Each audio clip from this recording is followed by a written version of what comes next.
On nous a ramené de Salzbourg à Strasbourg en camion, en 2 jours. On a couché en cours de route chez les habitants. On avait touché un colis des Quakers, des Américains. C'est la première fois que je voyais du Nescafé d'ailleurs. On ne savait pas quoi en faire. Donc, on arrive à Strasbourg. À Strasbourg, il y avait le service de contrôle de sécurité qui nous demandait tous les renseignements parce que on a appris plus tard que des SS, des miliciens s'étaient enfuis en Allemagne et comme ils voulaient rentrer en France, ils se faisaient passer pour prisonniers ou pour déportés. Donc il y avait un contrôle de renseignements qui nous demandait qu'est-ce qu'on avait été arrêté, comment, et patati, patata. Alors on est resté là 2 jours, mais nous au bout de 2 jours on a dit on en a marre, moi j'ai dit je veux rentrer.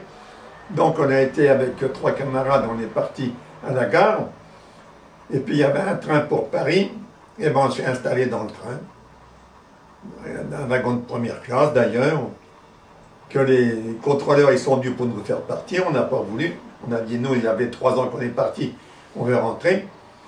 On est arrivé à Paris, on a été contrôlé à Paris à l'hôtel du Tessia, on nous a emmenés en bus à l'hôtel du Tessia. Contrôle de nouveau, contrôle, encore. Mais moi, je me suis tiré avec un autre camarade. Et j'avais une sœur qui habitait à Paris. Moi, j'ai été la retrouver.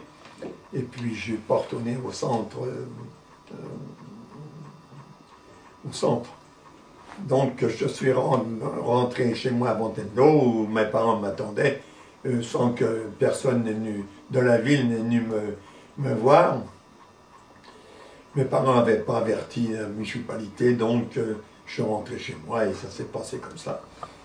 Et 2 mois, je suis resté 2 mois sans travailler, et puis après, je suis reparti travailler. J'étais revenu un peu malade, j'avais la maladie de, comment on appelle ça, d'édème.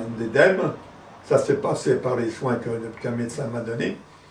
Et au bout de 3 mois, je suis reparti travailler à Paris. Mais je pense que quand même que les gens, quand on est rentré, on n'a pas eu l'accueil dans la population parce que moi j'ai essayé de causer avec mes camarades justement que je jouais au football avant d'être arrêté. Quand j'ai commencé à leur raconter ce que nous avons subi, je me suis aperçu rapidement qu'ils ont cru que je racontais des histoires. Malgré quelques renseignements qui avaient été parvenus dans les journaux et partout, les gens ne pouvaient pas imaginer ce que nous avions subi. Donc, on a trouvé, je me suis dit, c'est pas la peine d'en dire plus. Ils ne croiront jamais de ce que je vais dire et je restais pendant longtemps sans en parler, même dans ma famille, parce que d'abord pour eux, on aurait dit que c'était, fallait pas en parler, et que c'était pas une honte si tu veux, mais presque un reproche d'avoir été arrêté et d'avoir subi ça.